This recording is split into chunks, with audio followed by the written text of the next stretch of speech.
देव जी महाराज की, श्री परीक्षित जी महाराज की, सब संतन की, सब भक्तन की, सब विप्रन की, 84 कोस ब्रजमंडल धाम की, वृंदावन धाम की, बरसाना धाम की, गिरिराज धरण की, गोवर्धन नाथ की, श्याम सुंदर श्री यमुने महारानी की, रज रानी की, रस रानी की, महारानी की, जय जय श्री राधे, जय जय श्री राधे, जय जय श्री राधे।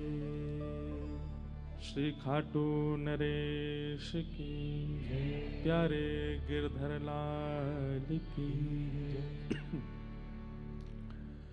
परम मंगल में प्रात प्रखलेश्वर, अकारण करुणा वरुणालय भक्तवांछा कल्पतरु, तड़िद्वत विनिंदित पीतांबरधारी श्री बालकृष्ण लाल की वांगमयी शब्दमयी वाणीमयी प्रतिमूर्ति हम आप सबके मध्य में विराजमान श्रीमद् भागवत महापुराण को बारंबार प्रणाम। श्रीमद् भागवत जी के पाठक के रूप में विराजमान समस्त विप्रवृंदों को बारंबार प्रणाम। मंच पर विराजमान ब्रजवासी जन, विप्रवृंद एवं समस्त गंधर्वजन और आप सभी श्रोता भाई बंधु, भाग्य नगर निवासी सब वैष्णवों को जय श्री कृष्ण, जय सिया राम, जय सिया राम, जय श्रीमन नारायण, जय श्रीमन नारायण, जय जय श्री राधे। जय जय श्री। ठाकुर जी की परम कृपा हम आप सब लोग श्रीमद् भागवत जी के मंगल रसस्वादन पान के लिए यहाँ एकत्रित हुए हैं। भगवान की ही कृपा से जिनका भगवत स्वरूप में प्राकट्य हुआ, ऐसे श्री खाटू श्याम भगवान, उन्हीं की ही अनुकंपा से ये कथा भाग्यनगर में हो रही है। अभी कुछ दिन पहले सीकर में कथा चल रही थी। सीकर के पास में रेवासा धाम, वहाँ कथा का जब क्रम चल रहा था तो हमारे यहाँ कथा के सब व्यवस्था प्रमुख जन, पूज्य महाराज जी हमारे मंच पर विराज रहे हैं। आप ठाकुर जी की सेवा वहाँ खाटू श्याम जी में आपके द्वारा ही ठाकुर जी की सेवा, पूरे परिवार की सेवा होती है। आप भी थे, शीतल पांडे जी भी थे, और भी कई वैष्णव सब यहाँ के वहाँ पहुंचे। अब हमको सबके नाम नहीं पता है, क्षमा करना। हाँ, पर सब लोग वहां आए थे तो हमारे मन में भाव था कि भाई कथा तो 2 महीना पहले तक खाटू श्याम जी में होनी थी, पर अचानक से अब भाग्यनगर हो रही है। तो श्रीमद् भागवत जी का पहला श्लोक हम खाटू श्याम जी में जाकर के बोल देंगे, बाकी की पूरी कथा भाग्यनगर में करेंगे। तो एक दिन समय निकाल करके गए और संभवतः उस दिन भी ऐसी ही बारिश हो रही थी जैसी आज यहां हो रही है। खूब वर्षा हो रही थी। खाटू श्याम जी के सन्मुख गए, वहां खड़े होकर के जो एक नियम की पूर्ति है कि स्थान यही था कथा का, तो प्रथम श्लोक वहां ठाकुर जी के सामने बोला, उसकी व्याख्या भी सुनाई ठाकुर जी को, और वहां से कथा प्रारंभ हो गई। तो कथा आज प्रारंभ नहीं हुई है, कथा तो कम से कम हो गए, कितने दिन हो गए होंगे, करीब 12-13 दिन हो गए कथा शुरू हो गई। वहां शुरू हो चुकी है कथा, अब तो यहां आकर के आगे का क्रम हम आगे ले जा रहे हैं। तो ऐसी रूपरेखा के साथ में भाग्यनगर आए हैं। परमानंद की बात है, हमारे श्री वैष्णव परंपरा का अत्याद्भुत और श्री वैष्णवों का परम आराध्य स्वरूप यहां से थोड़ी दूरी है, थोड़ी तो नहीं है, खैर है तो लंबी दूरी पर मान लिया जाता है कि थोड़ी दूरी है।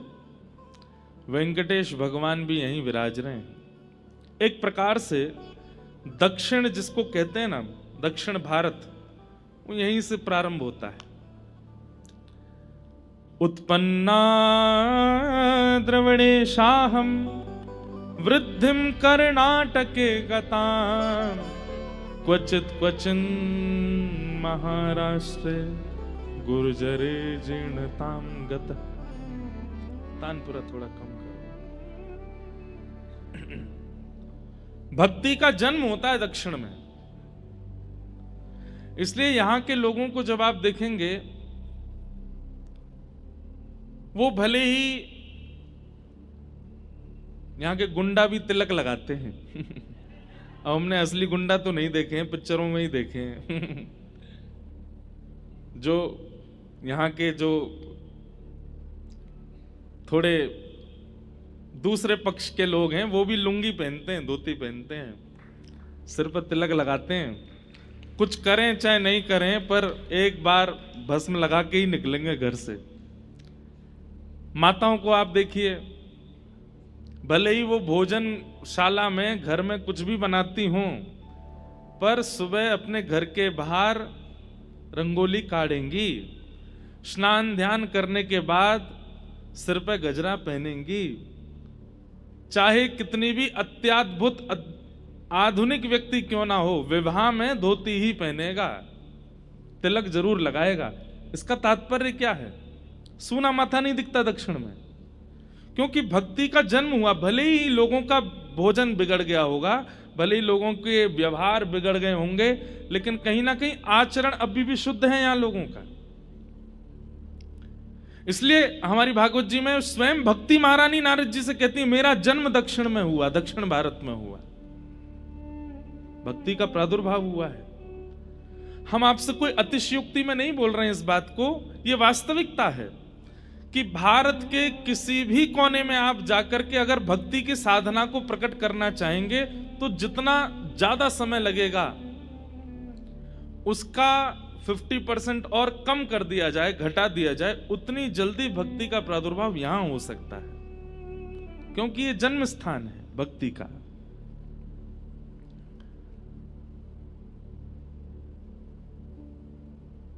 गुजरात अपनी जगह श्रेष्ठ है, उड़ीसा अपनी जगह श्रेष्ठ है, उत्तर भारत अपनी जगह श्रेष्ठ है, सब जगह की श्रेष्ठताएं भिन्न भिन्न हैं, पर दक्षिण का एक सौंदर्य है कि यहां भक्ति निवास करती है। हमारे यहां तो लोग व्यवहार में भी भक्ति को छोड़ देते हैं, आचरण में भी नहीं लाते। तिलक स्वरूप भी तब धारण करते हैं जब कहीं मंदिर आदि जाना हो, वृंदावन जाना हो, तो यहां छापा लगवा लेंगे बस। होली पर, दीपावली पर, रक्षाबंधन पर कई लोगों के घरों में तो फिक्स ड्रेस है कि वो तभी पहननी है जब घर में दीपावली होगी, वो तभी पहननी है जब रक्षाबंधन होगी, वो तभी पहनना है जब इंडियन फेस्टिवल्स आएंगे। आप कहेंगे महाराज जी आप भेष पर इतना ध्यान क्यों दे रहे हो? व्यक्ति का चित्त अच्छा होना चाहिए ना। हमारी एक बात सुनिएगा, अभी कुछ दिन पहले हम और हमारे पूज्य श्री राधा कृष्ण जी महाराज, पंडित धीरेन्द्र कृष्ण शास्त्री, हम तीनों बैठे थे, तो आपस में चर्चा कर रहे थे कि युवाओं को किस चीज पर ज्यादा प्रेरित करना चाहिए। तो एक विषय हमारे गोवत्स महाराज जी ने छेड़ा और इतनी सुंदर बात उन्होंने बताई कि आज का युवा सबसे पहले तो भेष बदलना शुरू करे। और कैसे शुरू करे? कि सप्ताह में केवल एक दिन ऐसा रखे, जैसे संडे छुट्टी है, जैसे सोमवार व्रत है, मंगलवार हनुमान जी का वार है, ऐसे ही सप्ताह में एक दिन ऐसा रखे कि उस दिन उसको भारतीय परिधान में ही रहना है, तिलक लगाना ही है, धोती पहननी ही है, कंठी धारण करनी ही है, बगलबंदी पहननी। ये एक साल में ये शुरू करे कि हर हफ्ते में एक दिन वो भारतीय वेश पहनेगा। तो हमने कहा कि इससे होगा क्या? बच्चे तो पूछने लगेंगे, आज के युवा पूछेंगे इससे क्या होगा। एक बार गुजरात में एक मंच पर नाट्य हो रहा था, नाटक हो रहा था, और उस नाट्य में भक्त नरसिंह मेहता जी का चरित्र दिखाया जा रहा था। और श्री नरसिंह मेहता जी का जो पात्र बना था नरसिंह मेहता जी की तरह उसने वस्त्र भेष पहन रखे थे, हाथ में एक तारा लेकर के गा रहे हैं, ठाकुर जी को पुकार रहे हैं। जब नाट्य पूरा हुआ तो उसको इतनी जल्दी थी कि उसने पोशाक नहीं उतारी, वो सीधे बिना पोशाक उतारे ही घर भागा। जब बिना पोशाक उतारे घर भागा तो थोड़ी दूर जाने पर जब एकांत रास्ता बिल्कुल सुनसान हो गया तो उसको अनुभव होता है कि कुछ लोग उसके पीछे चल रहे हैं। जैसे ही वो पलट करके देखता है, ध्यान से सुनिएगा सब लोग, इधर देखो, वो पलट करके पीछे देखता है तो पीछे देखता है तो क्या देखता है कि अजीबों गरीब रूप वाले लोग उसके आसपास चल रहे हैं। और जैसे उसने पीछे देखा तो वो सब रुक गए। किसी की एक ही आंख है, किसी के 2-3 होठ हैं, किसी की 4-5 नाक हैं, किसी का सिर ही नहीं है। सबको देख करके वो घबरा गया। उसने कहा भैया आप लोग कौन हो? तो वे सब बोले हम अशद शक्तियां हैं, प्रेत समझ लो, भूत समझ लो, अशद शक्तियां हैं। बोले आप लोग मेरे पीछे क्यों चल रहे हैं? बोले तुम्हारे कुकर्मों के कारण हम तुम पर हावी होना चाहते हैं। तुमने अपने जीवन में इतने गलत गलत काम किए हैं, स्त्री व्यभिचार किया है, खान पान अशुद्ध किया है, लोगों के साथ छल किया है, कपट किया है, और तुम्हारा जीवन इतना ज्यादा व्यभिचार में निकला है कि हम तुम पर आक्रमण करना चाहते हैं। तो व्यक्ति बोला तो फिर आक्रमण कर क्यों नहीं रहे हो? तब वे सब बोले तुमने जो भेष पहना है ना नरसिंह मेहता का, इस भेष के कारण तुम बचे हो। हम बस प्रतीक्षा कर रहे हैं कि तुम ये भेष उतारो और हम तुम पे चढ़े, हम तुम पे आक्रमण करें। तुम जैसे ही घर जाकर के धोती उतारोगे, तिलक मिटाओगे, ये पटका उतारोगे और ये गले में जो माला पहन के घूम रहे हो, जैसे ही तुम छोड़ोगे इसको, तुम्हारे ऊपर एक साथ 25 प्रेत आक्रमण करेंगे। वो व्यक्ति बोला आज से मैं प्रण लेता हूं जीवन भर ऐसे ही रहूंगा ताकि आप लोग मेरे ऊपर ना आओ।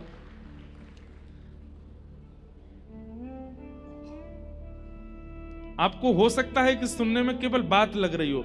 लोग बाग हमारे पास आते हैं, कोई बोलते हैं हमारे ऊपर उसने टोना कर दिया, उसने टोटका कर दिया, उसने हमको नजर लगा दी, उसने हमारे साथ गलत कर दिया, मेरे को नेगेटिव एनर्जीज बहुत ज्यादा परेशान कर रही हैं। आपको पता है हमसे हजारों लोग रोज मिलते हैं, हजारों लोग ईर्ष्या करते हैं, हजारों लोग नजर लगाते हैं, हजारों लोग नेगेटिव एनर्जीज के साथ मिलते हैं। क्यों? कोई फर्क नहीं पड़ता।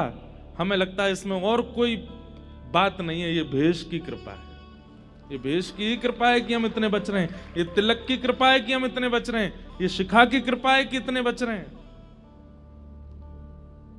आपके दक्षिण भारत में, और आपका दक्षिण भारत का है, कोई हमारा दक्षिण भारत, कोई अलग थोड़ा ही है। हमारे दक्षिण भारत में भेष कहीं ना कहीं आज भी बचा है। भले ही व्यवहार में और चित्त में भक्ति नहीं होगी, लेकिन उनके भेष में भक्ति है। भले ही वो असद वस्तु खा रहे हैं, लेकिन खाएंगे काय पे? केले के पत्ते पे।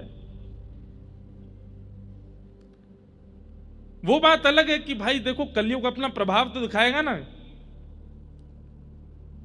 लेकिन किसी न किसी रूप में यहां के लोगों में, हमारे भारतीय भाई बंधुओं में भेष में भक्ति का दर्शन होता है।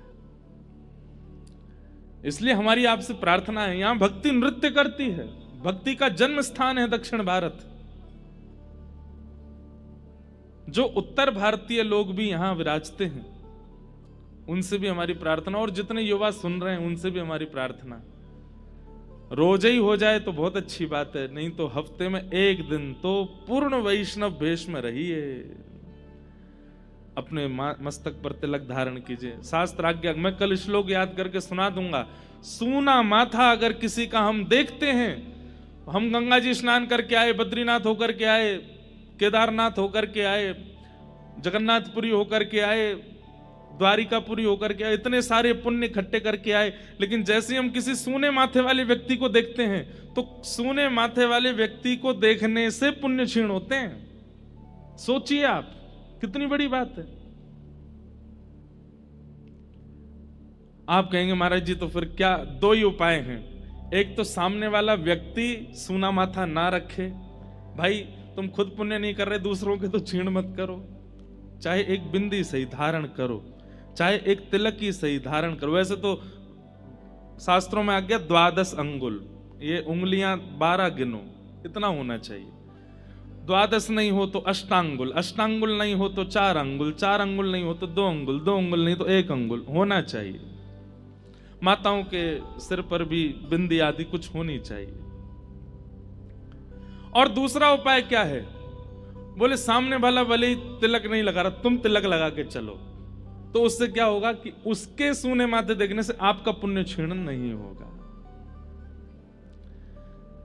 तो भक्ति विराजती है दक्षिण भारत में, यहां उत्पन्न होती है। ऐसे ही दक्षिण में अत्याद्भुत देवस्थान हैं, जहां श्री तिरुपति हैं, तिरुपति बालाजी, जहां श्री रंगनाथ भगवान श्रीरंगम में हैं, जहां पद्मनाभ भगवान त्रिवेंद्रम में हैं, जहां संपत कुमार भगवान बेंगलोर के पास में है, और एक बहुत सुंदर मेरा अति प्रिय स्थान है केरला में है गुरुवायूर, वहां पर छोटे से गोपाल जी हैं। इतने सुंदर सुंदर स्थान दक्षिण भारत में, ऐसा लगता है कि हमने अच्छा। अब एक बात और सुनिए,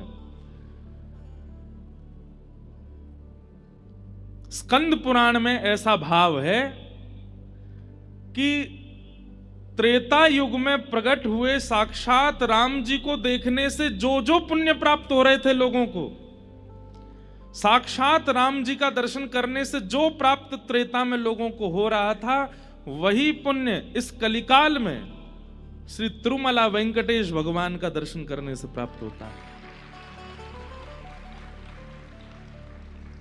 वो साक्षात रघुनाथ जी, साक्षात श्री कृष्ण यहां पर तिरुमला में तिरुपति रूप में साक्षात ठाकुर जी वेंकटेश भगवान विराज रहे हैं। उनका दर्शन और श्री राम जी के दर्शन में कोई भेद नहीं, एक ही है। ऐसे अत्याद्भुत स्थान आपके दक्षिण भारत में हैं, आप यहां रहते हैं। आप सबको हमारा बहुत बहुत प्रणाम, बहुत बहुत वंदन, बहुत बहुत स्वागत। भाग्यनगर में आना हुआ है, पहला दिन है आज कथा का। हम तो समय से आ गए थे, पर हमको लोगों ने रोका, बोल अभी नहीं जाना, थोड़े और रुको, व्यवस्था चल रही है, मंच बनना है, इसलिए हम थोड़े विलंब से आए। और हम रुके भी बहुत दूर हैं यहाँ से, 30-40 मिनट तो हमको आने में ही लगे, नहीं तो समय से ही आने का भाव है।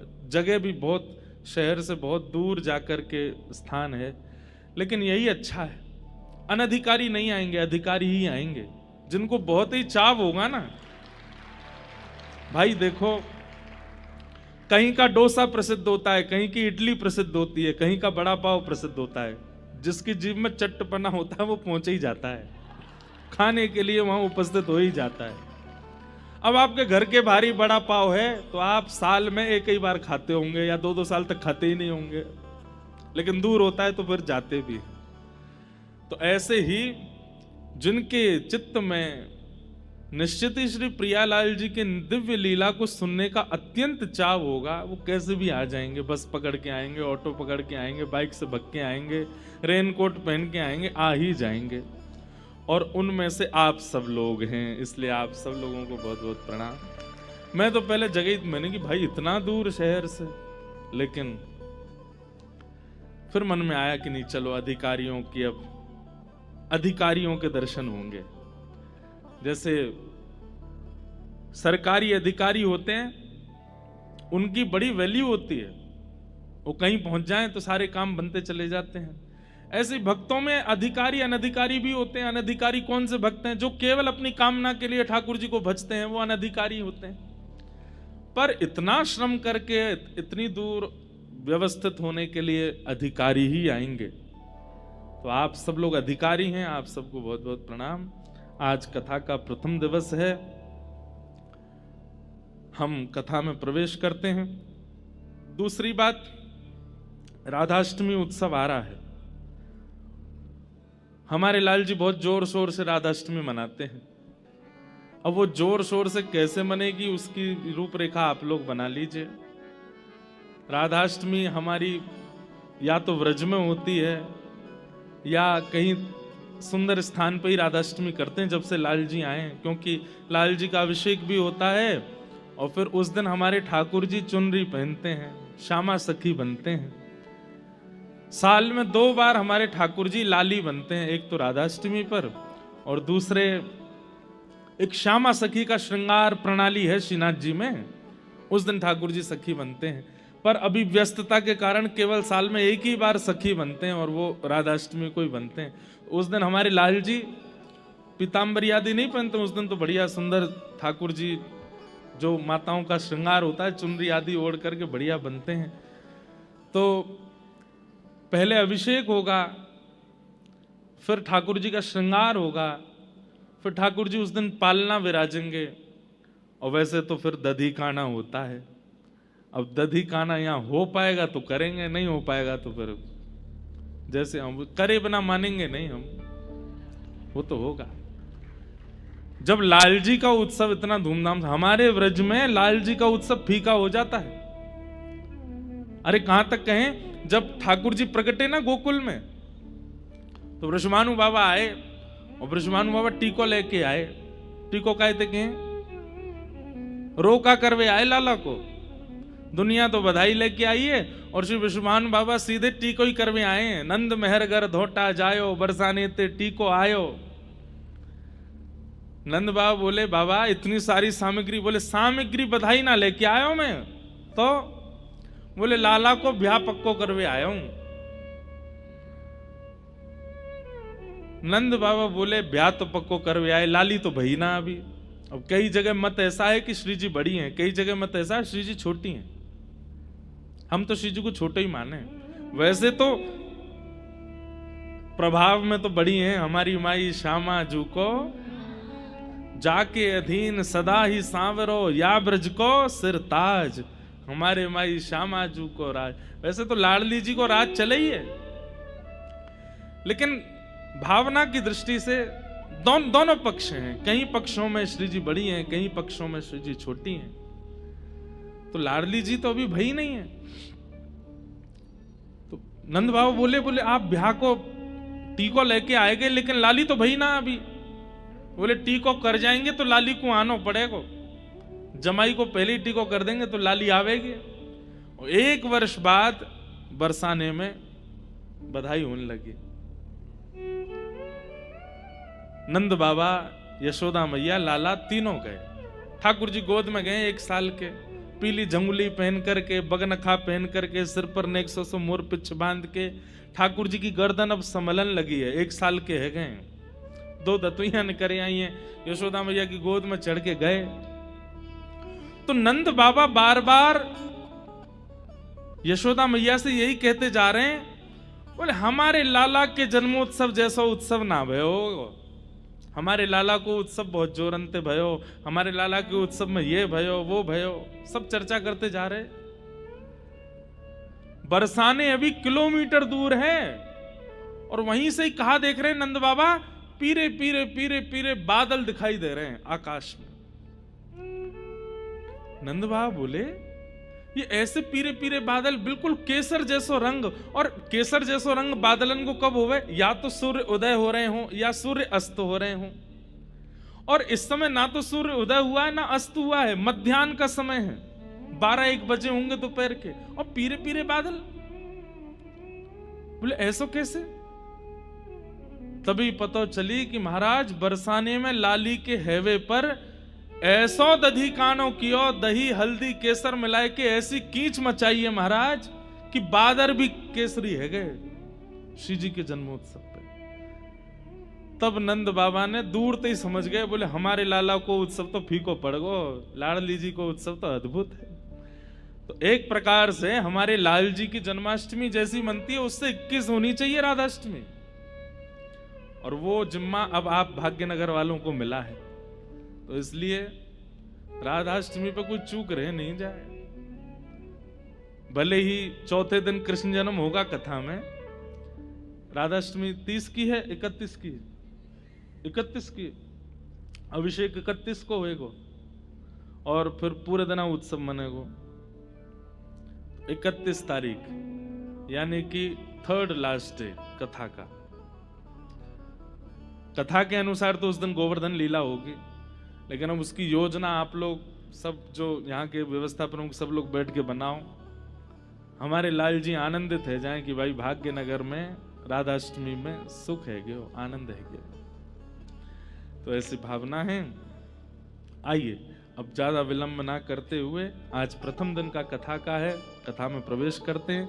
कल से बिल्कुल समय से कथा अपने स्थान पर प्रारंभ होगी। आप सब लोग समय का ध्यान रखिएगा। बोलो वृंदावन बिहारी लाल की सच्चिदानंद रूपा। उद्देश्य यदि है तो भागवत सुनने का अधिकार पूर्ण होगा, प्राप्त होगा।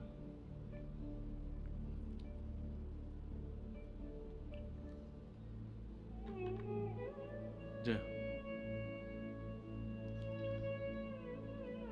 जो भी लोग खड़े हैं बैठ जाएं, बस सब लोग प्रेम से कथा सुने। किशोरी जी डोल नहीं है। उद्देश्य पवित्र होना चाहिए। एक बात हमारी बहुत ध्यान से सुनिएगा, जीवन में आप कोई भी पढ़ाई कर लीजिए, कोई भी जॉब कर लीजिए, कोई भी बिजनेस चालू कर दीजिए, चाहे भक्ति मार्ग में आ जाइए, सेवा मार्ग में आ जाइए, आपका उद्देश्य यदि पवित्र है तो आपकी पूरी क्रिया पवित्र हो जाएगी। आपकी पूरी क्रिया में अपवित्रता ही तब आ जाती है जब आपका उद्देश्य पवित्र नहीं होता, लक्ष्य पवित्र नहीं होता। हम कथा कर रहे हैं, कथा करने के पीछे उद्देश्य क्या है? अगर उद्देश्य दक्षिणा है, अगर उद्देश्य पॉपुलैरिटी है, अगर उद्देश्य बहुत भीड़ इकट्ठा करना है, तो कथा से परिवर्तन नहीं हो पाएगा, चाहे हम कितना भी कहते रहें। आप श्याम बाबा का कीर्तन करते हैं, पर कीर्तन करने के पीछे उद्देश्य यदि पवित्र नहीं है तो आपके संगीत में, आपके भाव में, आपके भजनों में सार नहीं लगेगा। आप ठाकुर जी का श्रृंगार करते हैं, खाटू श्याम बाबा का कैसा सुंदर श्रृंगार होता है, पुष्पों, इतने सारे पुष्प लगाए जाते हैं, लेकिन कहीं ना कहीं अगर पुजारी जी के चित्त में उद्देश्य यदि ये नहीं है कि जितने वैष्णव आए दूर दूर से चल के जैसे ही श्याम बाबा को देखें तो उनके नेत्र सजल हो जाएं, उनके चित्त में प्रेम आ जाए, अगर ये उद्देश्य नहीं होगा तो श्याम बाबा को कितनों चंदन लगाए लो, दर्शनार्थी के चित्त में प्रेम प्रकट हो नहीं पाएगा, उसके संशय का समाधान नहीं हो पाएगा। आपका उद्देश्य पवित्र होना चाहिए, आपकी क्रिया पूरी पवित्र हो जाएगी। व्यक्ति की क्रिया अपवित्र कब होती है? जब उसका उद्देश्य ही विचित्र होता है। पढ़ाई क्यों कर रहे हैं? पैसा कमा करके उसको दिखाना है मुझे, उसने ऐसा कह कैसे दिया मुझसे, उसने मेरे सामने ऐसे, मेरे पिताजी को ऐसा बोल कैसे दिया, उसको करके दिखाना है। आप पा तो लेंगे उस स्थान को कि जहां आप उसको दिखा सको, लेकिन बहुत दिन तक टिक नहीं पाओगे। भगवान श्री कृष्ण पांडवों का संग केवल इसलिए करते हैं क्योंकि युद्ध के पीछे उनके चित्त में खून करना नहीं है, युद्ध के पीछे उनके चित्त में किसी का वंश उजाड़ना नहीं है, अपने अधिकार को प्राप्त करना, अपने पिता का जो राज्य था वह लेना, यह उद्देश्य है। और कौरवों का उद्देश्य क्या है? भले ही उनके पास भीष्म पितामह है, भले ही उनके पास द्रोणाचार्य है, भले ही उनके पास एक से एक अद्भुत योद्धा हैं, पर उद्देश्य खराब है। क्या? इन पांडवों को कैसे भी नष्ट करो, इनके यहां पर भृगु ऋषि को भेज दो, इनको लाक्षा भवन में जला करके नष्ट कर दो, इनको 14 वर्ष का वनवास करा दो और उसमें ऐसा कर दो, ऐसा कर दो। उद्देश्य पवित्र नहीं है, इसलिए ठाकुर जी ने कौरवों का संग नहीं किया। क्रिया चाहे छोटी हो, कर्म चाहे छोटा हो चाहे बड़ा हो, उद्देश्य पवित्र रखिएगा, ठाकुर जी आपके साथ खड़े हो जाएंगे आकर के। कहीं ना कहीं हमारा उद्देश्य पवित्र होता है। कथा के पीछे उद्देश्य, कई लोग कई बार कथा कराते हैं ना, उनके पीछे कई लोगों का उद्देश्य बहुत विचित्र होता है। हमारा नाम हो जाएगा कि हमने कथा कराई, हमारा नाम हो जाएगा हमने उनको बुलाया, हमारा नाम हो जाएगा कि ऐसी कथा कराई। अगर इस उद्देश्य से कथा कराते हैं ना, कथा का कोई रूप उनको प्राप्त नहीं होता।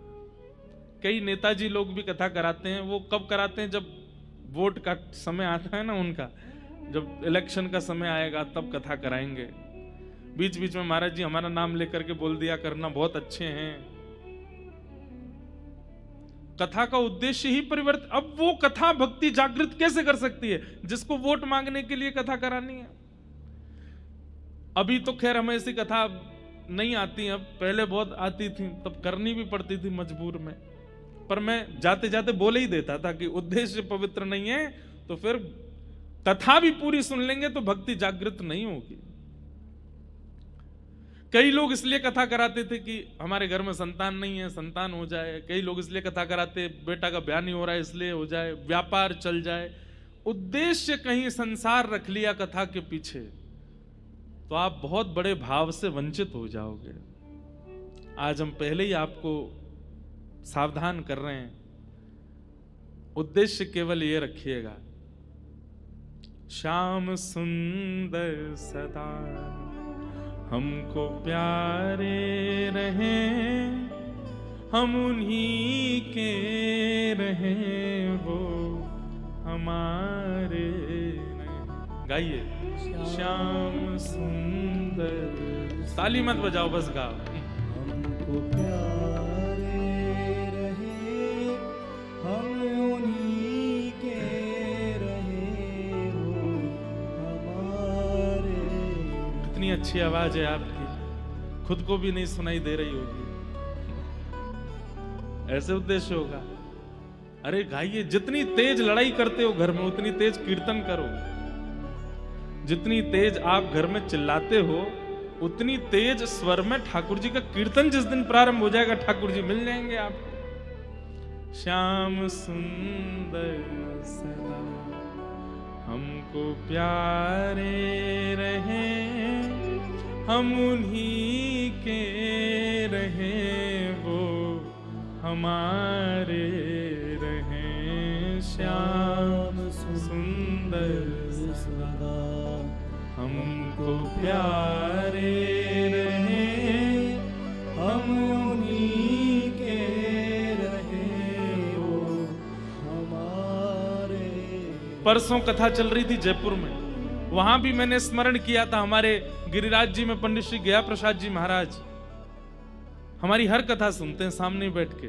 आपकी गोद में प्रियालाल जी खेलते थे इसी कलिकाल में, आज से 30-40 साल पहले। आपसे किसी ने आके कही, बोले लाला बहुत खेल है, ठाकुर जी बहुत पीड़ा देते हैं, ठाकुर जी बहुत जीवन में उथल पुथल मचाते हैं, कभी मेरे काम रुकवा दें, कभी मेरे पैसा खर्च करवा दें, कभी मेरी मैया बीमार कर दें, कभी मेरी पत्नी को उठाए दें, ठाकुर जी बहुत खेलें।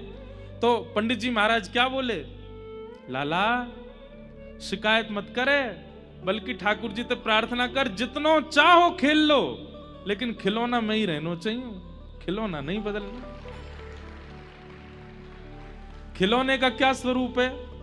बालक जितना उसकी रुचि होती है ना उतना उसको संभालता है। जैसे डॉल्स के साथ छोटी छोटी बच्चियां खेलती हैं, उनको सुलाएंगी, बाल काटेंगी, कपड़े पहनाएंगी, उनको कभी खाना बनाएंगी, कभी उनकी शादी कर देती हैं, कभी कुछ, किसी दिन मन आता है तो नार मड़ोड़ के फेंक देती हैं।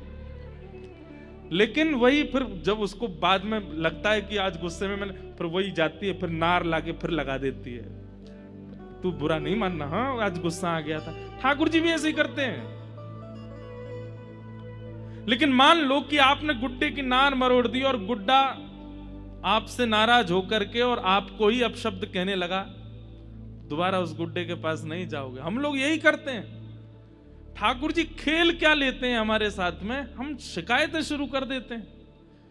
पंडित श्री गया प्रसाद जी महाराज कहते, बोले जितनो चाहो खेल लो हमारे साथ, पर एक ठाकुर जी वचन दे दो कि खिलौना में ही रहना चाहिए, खिलौना मत बदलना, चाहे जो कीजिए हमारे साथ, पर हमें बदलिएगा नहीं। इसलिए भैया उद्देश्य पवित्र रखो कि इस कथा के सप्ताह वे दिन जब ये कथा विश्राम हो, हर दिन आप ठाकुर जी के थोड़े समीप पहुंचो। आज जितने हैं शाम को कथा विश्रांति तक आप ठाकुर जी के और समीप होने चाहिए। कल कथा प्रारंभ से विश्राम तक और समीप आ जाने चाहिए। अरे आपका उद्देश्य इतना पवित्र हो जाए कि 7वें दिन यहां कथा विश्राम हो, भले ही सब चले जाएं, लेकिन इस पंडाल में ही कहीं आपको श्याम सुंदर दिख जाएं, बस ये हो जाए कि आ गए सन्मुख। भागवत की कथा से उद्देश्य की कामना पूर्ति करने वाले लोगों से हमारी प्रार्थना है, यहां वैभव मत मांगिए, यहां संपत्ति मत मांगिए, यहां यश मत मांगिए, यहां ऐश्वर्य मत मांगिए, केवल कृष्ण को मांगिए। श्रीमद् भागवत जी वो प्रदान करने के लिए बैठी हैं। मतलब वही बात हो गई कि आप साड़ी की दुकान पर गए और साड़ी वाले से बोल रहे भैया कलाकंद खिला दो। कलाकंद है नहीं, वो मंगवाएगा, किसी को भेजेगा, भाई वो बाहर दुकान है मिठाई की वहां से ले आओ, भैया थम्स अप पिला दो, है नहीं मंगवाएगा, भैया दूध पिला दो। अरे भाई तुम साड़ी तो लो। ठीक वैसे ही भागवत जी की शरण में आकर के आप कहोगे कि हमारे जीवन के आर्तों को दूर कर दो, तो भागवत जी फिर बाहर ब्रह्मा जी इसके आर्त दूर करो। आप भागवत जी कथा में आकर के कहेंगे कि हमारे जीवन के ये कामनाएं इनको पूर्ण करवा दो, तो फिर भागवत जी बाहर किन्हीं देवताओं को ढूंढेंगी, भाई इसकी कामना पूरी करो। लेकिन भागवत जी से आपने अगर कामना की कि आप केवल श्याम सुंदर को प्रदान कर दो, भागवत जी कहेंगे हमारी गोद में बैठे, ले तेरी गोद में बैठा दो, ये तो मेरे पास है, ये तो मेरी सामग्री है। भागवत जी की सामग्री है श्री कृष्ण, मांगिए प्रदान करेंगे। इसलिए उद्देश्य पवित्र रखिएगा। भगवान के 3 रूप हैं, सत्य, चैतन्य और आनंद। बहुत ध्यान से सुनिएगा। सबसे पहला ठाकुर जी का स्वरूप क्या है? सत्य। सत्य विश्वास होता है।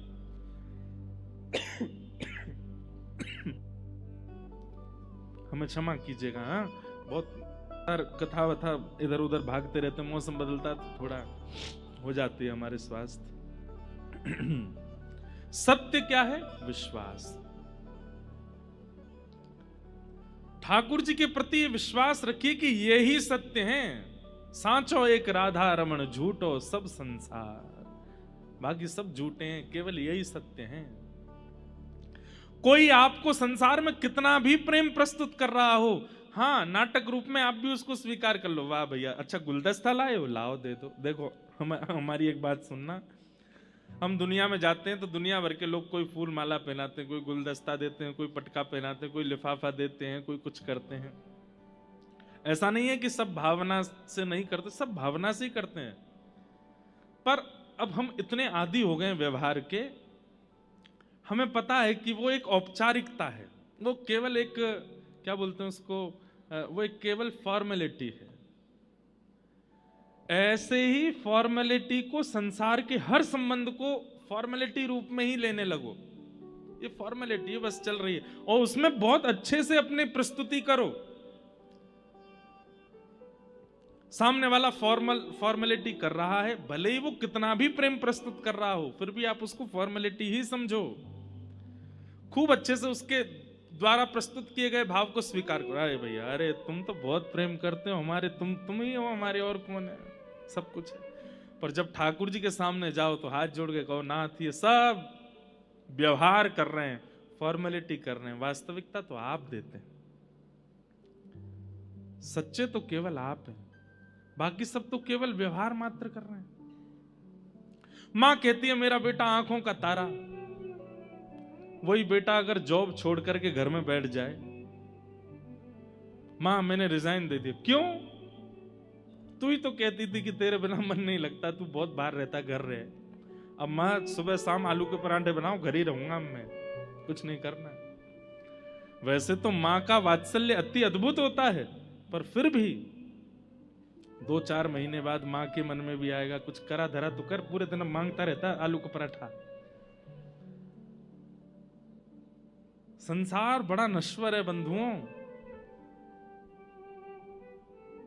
लोगों को जब ये बात अनुभव हो जाती है ना कि आपसे उनका कोई क्रिया भाव नहीं है, वो अपने व्यवहार को छोड़ने लगते हैं, दूर करने लगते हैं। पर ठाकुर जी से प्रेम स्वच्छ क्यों है? क्योंकि आपसे ठाकुर जी का कोई काम नहीं बनने वाला, पर वो फिर भी आपके संग रहते हैं। आप जो पवाते हैं पाते हैं, जैसे पहनाते हैं पहनते हैं, जहां ले जाते हो वहां जाते हैं। आप भोग नहीं लगाएंगे तो ठाकुर जी भूखे नहीं रहेंगे, आप नहीं सुलाएंगे तो ठाकुर जी सोएंगे नहीं, ऐसा नहीं है। पर फिर भी वो आपसे कितना प्रेम करते हैं, आपके संगी रहते हैं, उसी को तो प्रेम करते हैं। कहते हैं जहां पर व्यवहार की इच्छा नहीं है फिर भी प्रेम है, वो ठाकुर जी तो हैं।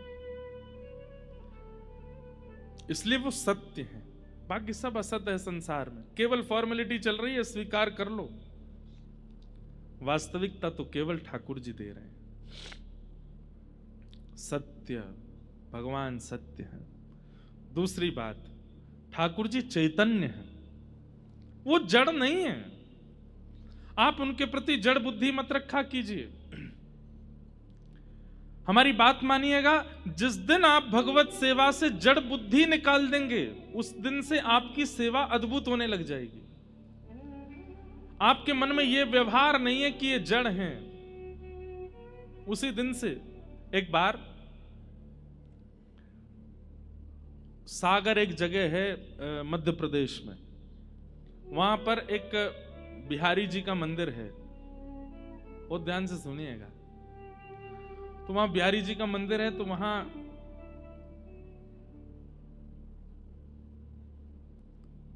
बिहारी जी की गौशाला भी छोटी सी, तो वहां गैया की सानी भी पुजारी जी करते थे, बिहारी जी की सेवा भी पुजारी जी करते थे। सानी समझते हैं? भूसा आदि उसमें चारा आदि मिला करके गाय के लिए उपयुक्त उसको बनाना, उसको सानी कहते हैं।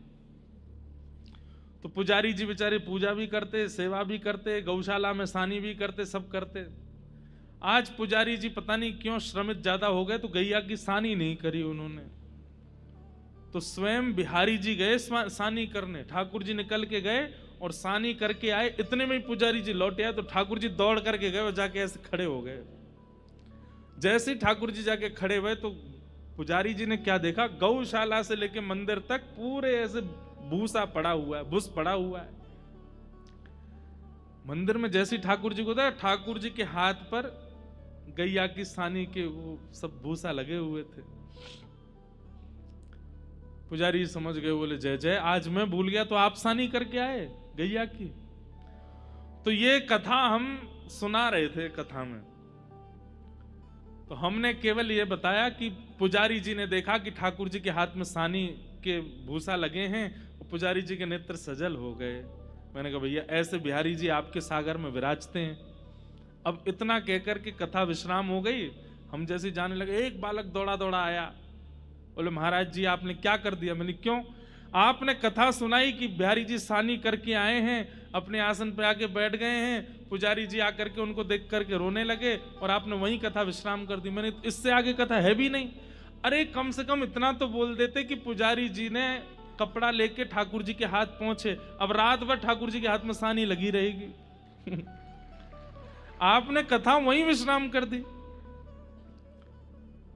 अब यहां देखिए, वो व्यक्ति कथा को कथा की तरह नहीं सुन रहा है, वो व्यक्ति कथा को ऐसे सुन रहा है कि प्रत्यक्ष लीला हो रही है, महाराज जी उसको बता रहे हैं।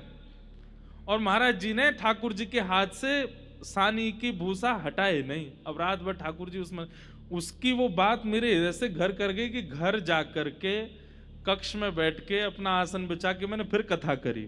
और कथा में फिर हमने कहा अकेले ही कि पुजारी जी गए और फिर बिहारी जी के हाथ में जल से थोड़ी वो सानी पहुंची और उसके बाद बिहारी जी की शयन आरती करा के सुलाया। इसे क्या कहते हैं? इस भावना को कहते हैं चैतन्य। क्या कहते हैं? आप जो यहां लीला सुन रहे हैं, आप जो यहां भाव सुन रहे हैं, ये केवल एक वक्तव्य नहीं है, ये कथा नहीं है, ये प्रत्यक्ष लीला है। इसलिए कथा में कहते हैं विक्षेप मत डालिए, बीच में उठिए मत, बीच में आइए मत, बीच में जाइए मत। क्यों? आपकी कथा सुनते समय वक्ता कोई लीला सुना रहा और उसको अगर विक्षेप होता है तो वो लीला वास्तव में घट रही होती है और वो वहीं रुक जाती है, और फिर लीला विक्षेप का जो अपराध होता है वो लगता है। ठाकुर जी चैतन्य है, वो जड़ नहीं है।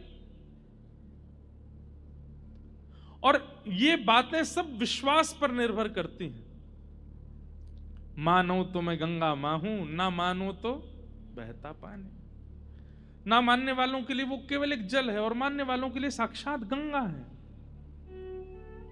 ठाकुर जी के प्रति चैतन्य भाव, वो जड़ नहीं है, वो मार्बल के नहीं है, वो धातु के नहीं है। आहा, मीराबाई कहती, हे मायरी मायरी मायरी मैंने लियो री गोविंदा मोल रे, मैंने लियो री गोविंदा मोल रे, मैंने लियो री गोविंदा मोल रे, मैंने लियो री गोविंदा मोल रे, मैंने लियो री गोविंदा मोल रे। ओ मायरी मायरी ओ मायरी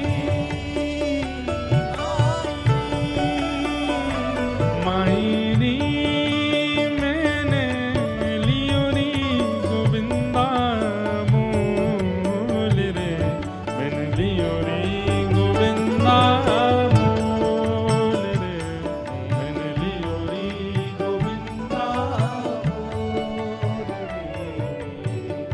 कोई कहे कारो, कोई कहे गोरो, कोई कहे कारो, कोई कहे गोरो।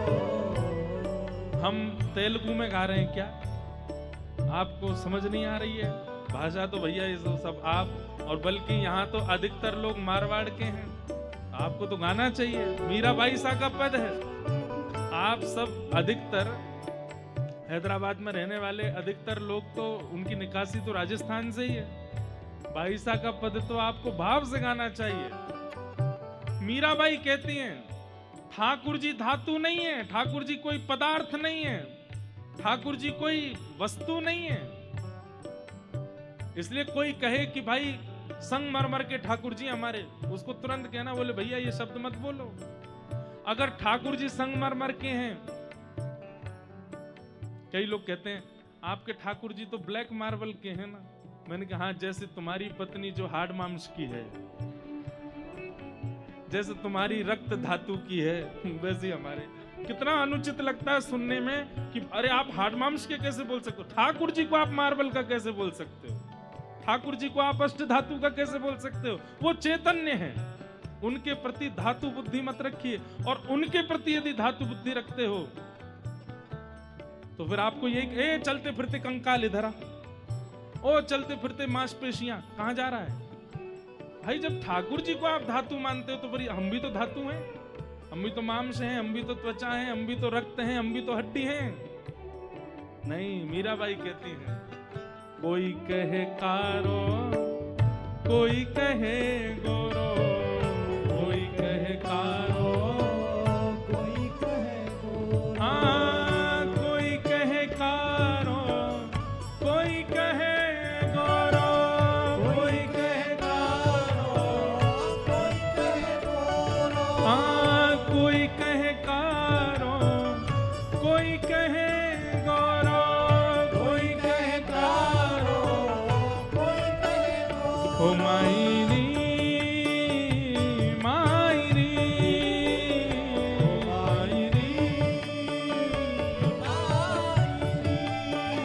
ओ मायरी मैंने लीनी आँखा खोल रे, मैंने लियो री गोविंदा मोल रे, मैंने लियो री गोविंदा मोल रे। ओ मैंने लियो री गोविंदा मोल रे, मैंने लियो री गोविंदा। बोलो भक्त वत्सल भगवान की, करताल बजा के गाओ।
हाँ कोई कहे हल्को, कोई कहे भारो, कोई कहे हल्को, कोई कहे भारो। हाँ कोई कहे हल्को, कोई कहे भारो, कोई कहे हल्को, कोई कहे भारो। ओ मायरी मायरी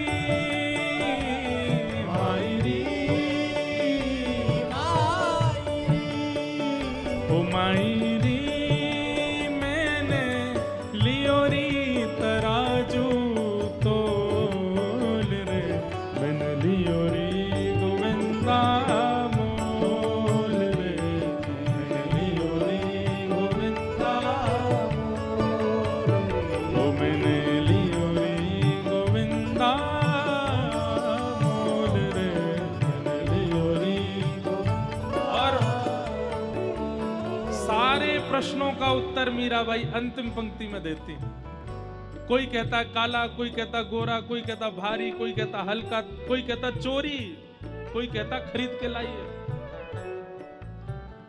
कोई कहे महंगो, कोई कहे सस्तो, कोई कहे महंगो, कोई कहे सस्ता, हाँ कोई कहे महंगो, कोई कहे सस्तो, कोई कहे महंगो, कोई कहे सस्ता। हे कोई कहे महंगो, कोई कहे सस्तो, कोई कहे महंगो, कोई कहे सस्ता। कोई कहे महंगो, कोई कहे सस्ता। कोई कहे महंगो, कोई कहे और सस्ता। इस पंक्ति को सुनिएगा मीराबाई क्या कह रही है।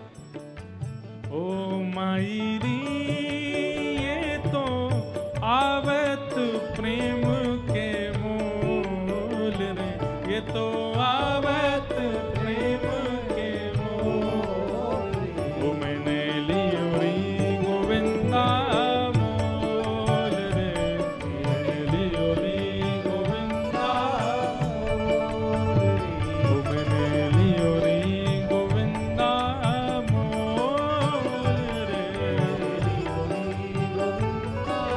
आइए मायरी मायरी मायरी, ओ मायरी मायरी,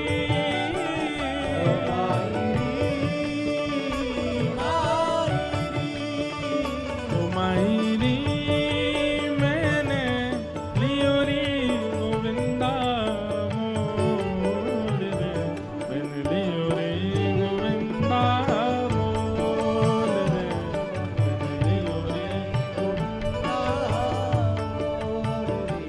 मैंने लियोरी गोविंदा मोल रे,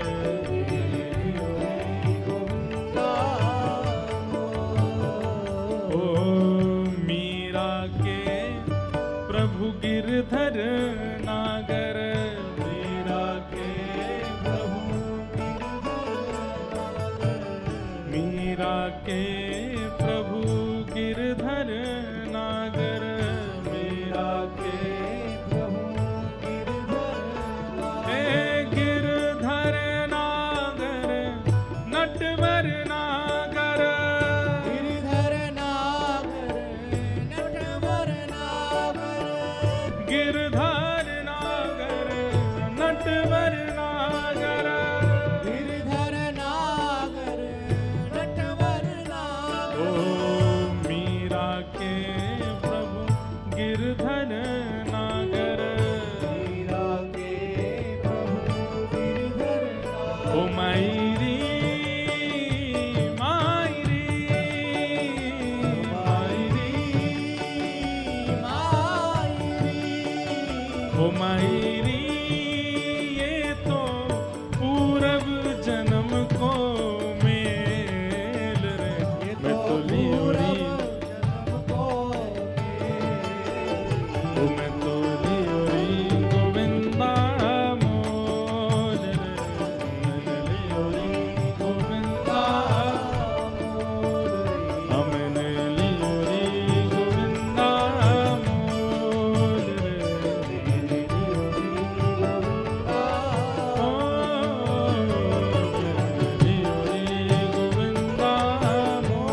बुद्धि, यही ठाकुर जी का दूसरा स्वरूप है। उनको चैतन्य मानना है। मीराबाई कह रही हैं, कोई कहे महंगो, कोई कहे सस्तो, अरे सुनो भैया कान खोल के, क्या ये तो आवत प्रेम के मोल। ये ऐसे ही नहीं आते हैं, ये प्रेम के कारण आते हैं, प्रेम के वशीभूत होकर के आपके पास आते हैं। मीरा के प्रभु गिरधर नागर, ये तो पूर्व जन्म को मेल रे, मैंने लियो री गोविंदा मोल। मीराबाई किसी रूप में स्वीकार कर ही नहीं सकती हैं कि ठाकुर जी पाषाण हैं, ठाकुर जी मूर्ति हैं, ठाकुर जी खाते नहीं हैं, ठाकुर जी बोलते नहीं हैं, ठाकुर जी ऐसे नहीं, सब करते हैं मीराबाई के साथ, क्योंकि वो उनको चैतन्य मानती है।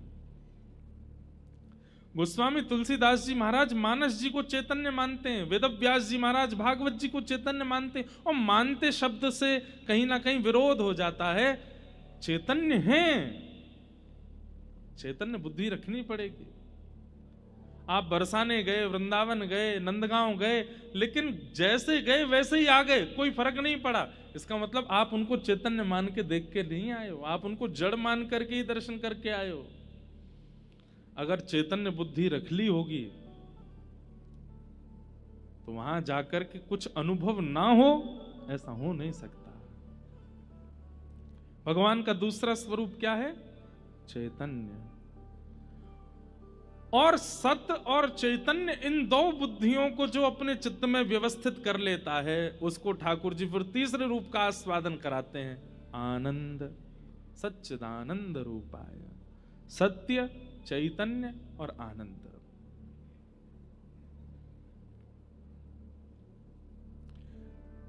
वेंकटाचल पर्वत जो है, जहां तिरुपति बालाजी विराजते हैं, वहां पर एक महापुरुष विराजते थे, सदगृहस्थ महापुरुष, गृहस्थी थे। उनका नाम था श्री अनंताचार्य जी महाराज। और जब वे वेंकटेश भगवान का दर्शन करने के लिए गए बहुत वर्षों पूर्व, तो वहां उनके चित्त में एक भावना प्रकट हुई कि इतनी गर्मी है यहां पर, और ये पर्वत पर ठाकुर जी इतनी गर्मी में विराजते हैं।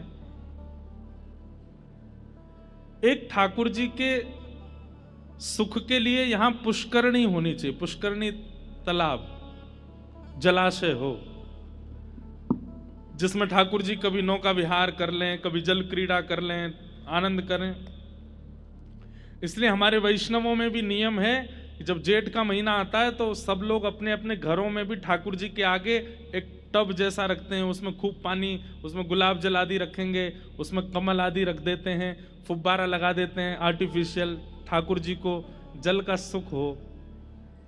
उसी को श्री वैष्णव परंपरा में पुष्करणी कहते हैं। विश्व में जहां कहीं भी मंदिर है, ठाकुर जी की पुष्करणी जरूर सिद्ध होती है। हमारे वृंदावन में राधा वल्लभ जी और बिहारी जी में जाओगे तो वहां तो श्रोता ही वो दर्शनार्थी भीगते रहते हैं, ऊपर फुब्बारे चलते रहते हैं ठाकुर जी के आगे। तो श्री अनंताचार्य जी महाराज के चित्त में आया कि ठाकुर जी के लिए एक जलाशय होना चाहिए। लेकिन वो इतने सेवक थे कि उन्होंने कोई ऐसा नहीं कि 4, 5, 10, 20 लोगों को ले आए हों, खुद ही लग गए सेवा में। खुद ही फावड़ा उठाया, गड्ढा करके वहीं पुष्करणी तैयार करने लगे। उनकी गृहिणी साथ में थी, वो सगर्भा थी, गर्भ में बालक था। अपनी पत्नी से बोले, देवी देखो, सगर्भ अवस्था में कथा सुनना, वैदिक पुराणों का पाठ करना, ठाकुर जी की सेवा करना, ये सब बहुत लाभकारी होते हैं। तुम्हारे गर्भ में बालक है, मैं जानता हूं पीड़ा तो है, पर तुम थोड़ी मेरी सहायता करना। मैं यहां से खोद खोद के परात में भरूंगा, तुम बस उसको उठा करके वहां फेंकती आना। ठीक है। लग गए दोनों सेवा में। गर्मी का समय, ठाकुर जी की सेवा का विधान है, जितने रज रज के ठाकुर जी की सेवा करोगे उतनी जल्दी ठाकुर जी प्रसन्न होकर दर्शन देंगे। कलयुग में केवल दोनों भुजा उठा करके हरे कृष्ण कृष्ण कृष्ण हरे हरे, हरे राम राम राम हरे हरे। और जितने उत्कंठ भाव से, जितने भाव से, जितने प्रेम से भगवान नाम गाओगे, उतनी जल्दी ठाकुर जी मिल जाएंगे। आप भले ही कलयुग में ठाकुर जी को मुकुट उल्टा पहना दो, ठाकुर जी को बुरा नहीं लगता। हाँ, आचार्य चरण आएंगे घर पे तो टोक देंगे, मुकुट उल्टा पहनाया है, श्रृंगार ऐसे नहीं ऐसे करना है, उनको टोकने का अधिकार है। ठाकुर जी को बुरा नहीं लगता। ठाकुर जी कहें अब तू जैसे चाहे कर ले, कलयुग है भैया। हमारे पूज्य नाना जी पंडित श्री कृष्णलाल शास्त्री जी, वो इतनी अच्छी व्याख्या करते थे। बोले लाला, दीपावली पे पटाखे की दुकान जब खुलेगी ना, तब अगर तू जावेगा तो पटाखे बहुत महंगे मिलेंगे। और बोले जब पटाखे की दुकान बंद है रही हो, पुलिस घूमती है ना कि बंद करो बंद करो, 9-10 बजे सब बंद, उस समय अगर पहुंचोगे तो दुकानदार को ये लगती जल्दी जल्दी मेरे पटाखे बिके, तो वो 100 रुपए वाला पटाखा भी 50 में बिक देगा। ठीक वैसे ही ये संसार दुकान है। सतयुग में ये खुलती है, इसलिए भगवत प्राप्ति बहुत महंगी है। कलयुग में शटर बंद हो रहे हैं, कलयुग में विश्राम हो रहा है। तो जब यहां जीव कहता मैं तप नहीं कर सकता, ठाकुर जी बोलते मत करे, यज्ञ कर ले, बोले यज्ञ भी नहीं होगा। बोले मत करे, सेवा कर ले, बोले वो भी नहीं होगी। अरे एक बार हरि बोल दे, बोले हाँ वो बोल दूंगा। बोले जल्दी बोल और मुंह पाले। इसलिए कलयुग में भगवत प्राप्ति बड़ी सहज कर देते हैं ठाकुर जी, बड़ी सर। अभी हम निकल नहीं पा रहे हैं, अभी भक्तमाल की कथा पूरी हुई ना परसों जयपुर में, वहां श्रीमन चैतन्य महाप्रभु का चरित्र कहा। क्या अद्भुत चरित्र है महाप्रभु जी का, पूरा नहीं हो पाया। 3 दिन कहे, 3 दिन में भी महाप्रभु जी का चरित्र बहुत थोड़ा थोड़ा कहा, तब भी बहुत अधूरा रह गया। नाम की कैसी महिमा, अद्भुत। इसलिए कलयुग केवल नाम आधारा, ये नाम के आधार पर चलता है।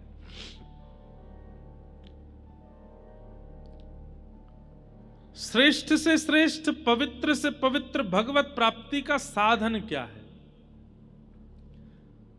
तब सूत जी महाराज कहते हैं, बोले वैसे तो नाम से भगवत प्राप्ति हो जाएगी।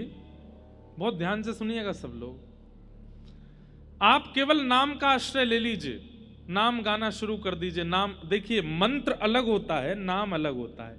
कई लोग जब मंत्र दीक्षा ले लेते हैं तो दीक्षा लेने के बाद बोलते महाराज जी नाम क्या जपना है? नाम आप कोई भी जप सकते हो, श्री राधा जपो, श्री कृष्ण कृष्ण जपो, गोविंदा गोविंदा वेंकट रमना गोविंदा जपो। नाम आप कोई भी जप सकते हो, राम राम जपो। लेकिन मंत्र वही होना चाहिए जो आचार्य चरणों ने आपको प्रदान किया। मंत्र नहीं बदल सकते।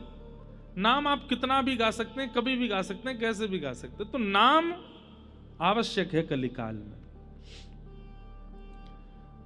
लेकिन नामी को जाने बिना अगर नाम गाओगे तो उसका प्रभाव इतना नहीं होगा। बात समझ रहे हैं हमारी?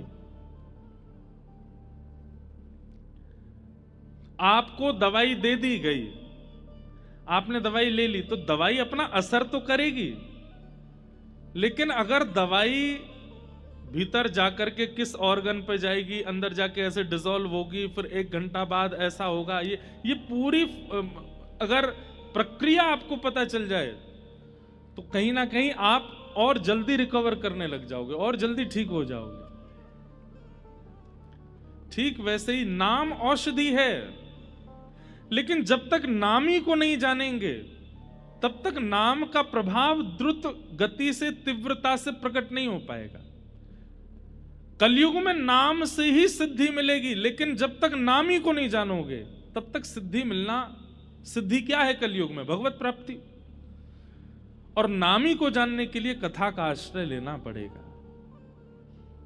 अब आप जप रहे हैं कृष्ण कृष्ण कृष्ण कृष्ण, लेकिन कृष्ण को जानते नहीं है, तो कृष्ण कृष्ण जपने से लाभ तो मिलेगा, लेकिन जैसा मिलना चाहिए वैसा नहीं मिलेगा। श्री राधा जपते तो हैं, पर श्री राधा रानी के रूप को जानते नहीं हैं, तो उसका क्या फायदा? आस्वादन तो आवश्यक है। मैंने आपसे कहा रसगुल्ला खा लो, आपने कहा कैसा होता? मैंने कहा मीठा। आपने कहा हमने कभी नहीं खाया, कैसा मीठा? मैंने कहा चीनी जैसा मीठा। आपने कहा हमने चीनी भी नहीं खाई। मैंने कहा गुड़ जैसा मीठा। आपने कहा गुड़ भी नहीं खाया। मैंने गन्ने जैसा मीठा। आपने कहा गुड़ गन्ना भी नहीं खाया। तो फिर मुझे पकड़ करके आपको ले जाना ही पड़ेगा। ले भैया खा के देख, ऐसा मीठा। मिठास जब तक चखोगे नहीं या कभी चखा नहीं होगा तब तक उसका आस्वादन। अब मैं मंच से कह दूं क्या, विष्णु विष्णु विष्णु जपने लग जाओ, आप कहोगे उससे क्या होगा? मैंने कल्याण होगा। कैसा कल्याण होगा? बोले जैसा राजा अम्बरीश के साथ हुआ। आप कहोगे अम्बरीश के साथ कैसा हुआ? बोले जैसा ध्रुव जी के साथ हुआ। आप कहोगे ध्रुव जी के साथ कैसा हुआ? जैसा प्रहलाद जी के साथ हुआ। प्रहलाद जी के साथ कैसा? अब मैं कितना भी बताऊं कि उनके साथ हुआ, उनके साथ हुआ, आपको वो तब तक अनुभव नहीं होगा जब तक आप स्वयं आस्वादन नहीं कर लोगे। और वो आस्वादन कराती है भागवत की कथा। इसलिए यहां सूत जी महाराज उत्तर देते हुए कहते हैं, काल व्याल मुखग्रास त्रास निर्णास हेतवे श्रीमद् भागवतम शास्त्रम कलौ कीरेण भाषितम।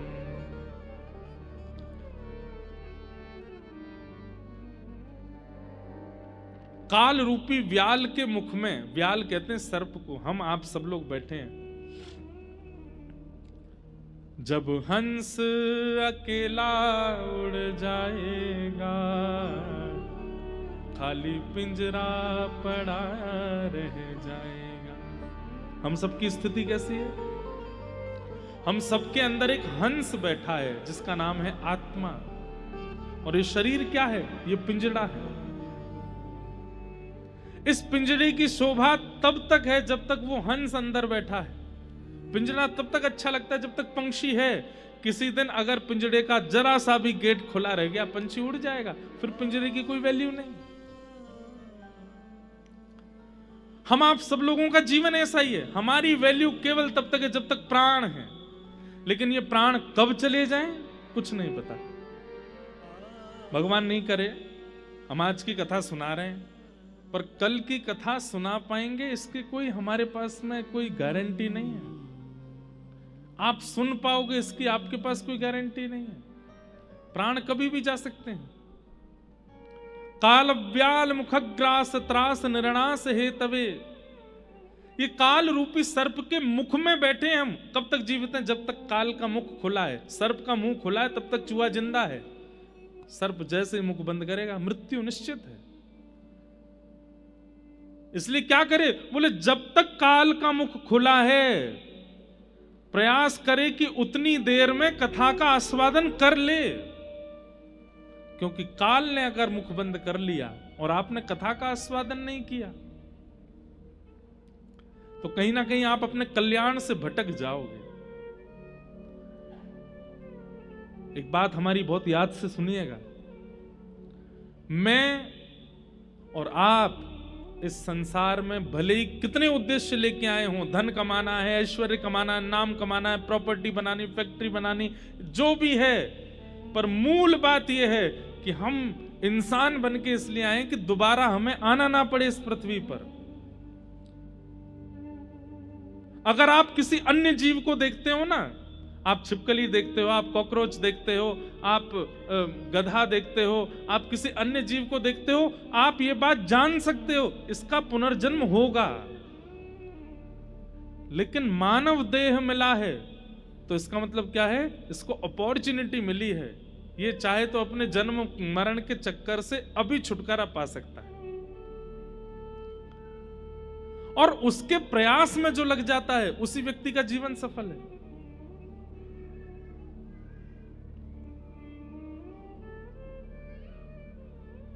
इसलिए भैया भागवत का आश्रय ले लो।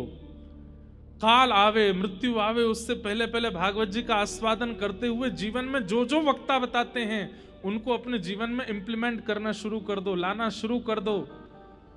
उसी से कल्याण हो जाएगा। और नाम का आश्रय ले लो। श्रीमद् भागवतम शास्त्रम कलौ कीरेण भाषितम। इस कलिकाल में भगवत प्राप्ति का श्रेष्ठ से श्रेष्ठ, पवित्र से पवित्र यदि कोई साधन है तो वो साधन भागवत की कथा है। हम कहां तक कहें, 7 दिन भी बहुत दूर की बात है, 2 घंटे 1 घंटा 10 मिनट कथा सुन करके मैंने देखा है लोगों को परिवर्तित होते हुए। महाव्यसनी अपनी माता जी को छोड़ने आए थे कथा में, माँ ने कह दिया 10 मिनट बैठ के चला जा, कथा तो चल रही है। 10 मिनट बैठे, 7 दिन की कथा निकल गई, जीवन बदल गया। उर्दपुंड लगाते हैं, नित्य वृंदावन जाते हैं, हर महीने वृंदावन परिक्रमा करते हैं, ऐसा जीवन। ये बदलने की सामर्थ्य भगवत लीला में है, भागवत की कथा। इसलिए सूत जी महाराज कह रहे हैं, श्रेष्ठ से श्रेष्ठ, पवित्र से पवित्र इस कलिकाल में भगवत प्राप्ति का साधन भागवत की कथा है, उसका आस्वादन करो। सौनकादि ऋषि कहने लगे, महाराज ये भागवत की कथा सबसे पहले किसने किसको सुनाई, कृपा करके हमें बताओ। तब सूत जी महाराज बोले, भागवत की कथा सबसे पहले सनक सनंदन सनातन सनत कुमारों ने भक्ति ज्ञान वैराग्य को सुनाई, नारद जी को साक्षी बना करके। अच्छा, क्यों, ऐसा क्या हुआ था? तब कथा सुनाते हैं कि भक्ति के 2 पुत्र हैं, ज्ञान और वैराग्य। दोनों वृद्ध हो गए थे, जिनकी वृद्धता के कारण भक्ति बहुत परेशान थी। भक्ति महारानी ने नारद जी से प्रार्थना की, हे नारद जी, मेरे 2 पुत्र वृद्ध हो गए हैं, मां युवा है, बालक वृद्ध हो गए हैं। यही भक्ति महारानी कहती हैं कि मेरा जन्म दक्षिण में हुआ, उत्पन्ना द्रविड़ेशाहम वृद्धिम कर्नाटके गताम क्वचित क्वचिन महाराष्ट्र गुर्जरे जीर्णताम गतः। लेकिन वृंदावन पुनः प्राप्य नवीने विश्वरूपिणी, पूरे भारत में भ्रमण करते हुए जब मैं वृंदावन आई तो वृंदावन आकर के मैं युवा हो गई। यहां भक्ति नाचती है वृंदावन में, लेकिन मेरे दोनों बालक ज्ञान और वैराग्य ये वृद्ध ही हैं। क्यों? क्योंकि लोगों में भक्ति तो है पर ज्ञान और वैराग्य नहीं है। आपके घर पे हम आते हैं, आप लोग तिलक लगाते हो, अक्षत लगाते हो, कई माताएं आरती करती हैं। उनसे पूछा जाए क्यों कर रहे हैं? स्वागत है महाराज जी, स्वागत नहीं, उसके पीछे कारण है। आप तिलक इसलिए लगाते हैं, नमोस्तुते व्यास विशाल बुद्धे। व्यक्ति श्रेष्ठ जब घर आता है तो उसके सिर पर तिलक इसलिए लगाया जाता है कि उनकी बुद्धि को हम प्रणाम कर रहे हैं, या हम अपना भाव प्रकट कर रहे हैं कि इनकी बुद्धि जो है वो सदमार्गीय रहे, इसलिए हम उसको तिलक लगाते हैं। अक्षत किस लिए लगाते हैं? बोले अक्षत लगाने से आयु बड़ी होती है, आयु लंबी होती है, इसलिए हम अक्षत लगाते हैं। और द्वार पर आया हुआ अतिथि भगवान के समान है, इसलिए उसकी आरती उतारते हैं। लेकिन हम लोग क्या जानते हैं, स्वागत है, ये तो भक्ति तो है, ज्ञान नहीं।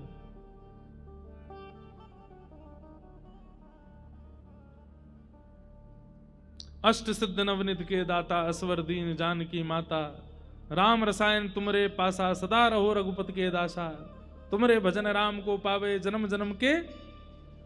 सबको याद है पर अर्थ नहीं पता होगा, ज्ञान नहीं, भक्ति है। हमारे पंडित जी महाराज जब नाना सुगंध पुष्पाणि यथा कालोद्भवानि च पुष्पांजलिर्मया दत्त ग्रहण परमेश्वर, सब बोलते हैं साथ में पर उसका अर्थ नहीं पता। मंदिर जाएंगे, पापो हम पाप कर्मा हम पापात्मा पाप संभव, त्राहि माम पुंडरीकाक्ष सर्व पाप हरो हरि, लेकिन अर्थ नहीं जानते। बच्चों से, छोटे छोटे, बुरा नहीं मानना अगर कोई ऐसे बैठे हो तो। हम घर जाते हैं लोगों के यहाँ, अब तो नहीं जाना, अब जाना बंद कर दिया, पहले जाते थे तो छोटे छोटे बच्चे, महाराज जी को गायत्री मंत्र सुनाओ। गायत्री बोलने का, इस प्रकार सुनाने का, बच्चों को रटाने का अधिकार नहीं है। जब तक आपका यज्ञोपवीत संस्कार नहीं हो जाता, जब तक कोई आचार्य चरण आपका यज्ञोपवीत करा करके आपके कान में गायत्री नहीं बोल देंगे, तब तक आप गायत्री का उच्चारण नहीं कर सकते। नहीं तो गायत्री का प्रभाव उल्टा पड़ेगा, नहीं जानते। हम मंच पे माइक पे नहीं बोल सकते, लोग सुबह सुबह योगा करते हैं पार्क में, और उस समय वॉल्यूम तेज करके वो चल रहा होता है, तत्सवितुर्वरेण्यम, उसमें ये हाँ जोर जोर से हंस रहे हैं, गायत्री चल रही है। ज्ञान नहीं है, हम जानते ही नहीं है शंकर जी पर दूध क्यों चढ़ाया जाता है, पंचामृत क्यों चढ़ाई जाती है, हमें पता नहीं है, बस चढ़ा रहे हैं। उसका तात्पर्य क्या है? और अब एक नई चीज हो गई है, आजकल सोशल मीडिया का जमाना आ गया है, तो इतना ज्ञान दिए जा रहे हैं सब लोग, इतना ज्ञान दिए जा रहे हैं कि महाराज बस पूछो ही मत। जगन्नाथ जी के हृदय में द्वारिकाधीश जी का दिल धड़क रहा है, बहता हुआ आ गया था समुद्र से।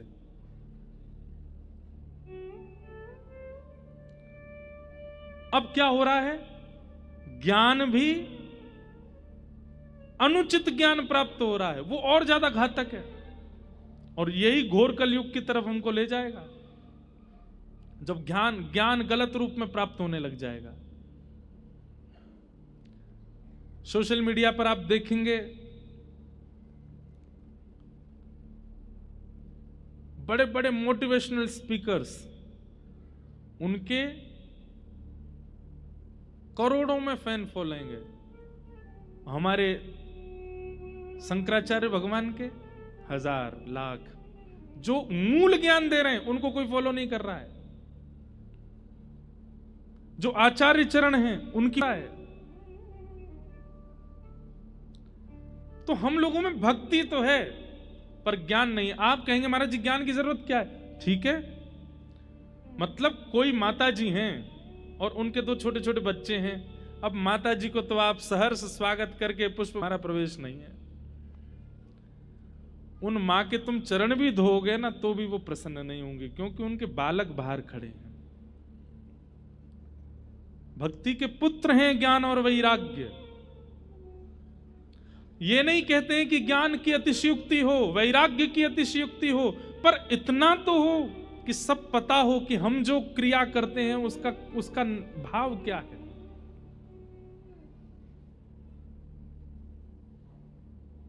ज्ञान, सद और असद की स्थिति को ज्ञान कहते हैं। सही क्या है, गलत क्या है, ये जान लेना ये भी ज्ञान नहीं है, ये जान करके इंप्लीमेंट करना ये ज्ञान है। हाथ में मांस लेकर के खाने वाला व्यक्ति वो नहीं जानता कि ये गलत है, उसको पता है, लेकिन वो फिर भी खाता है। हम सब जानते हैं कि क्या गलत है क्या सही है, पर फिर भी हम करते हैं क्योंकि वो इंप्लीमेंट नहीं हो पा रहा। इसीलिए भक्ति हमको लाभ नहीं देती।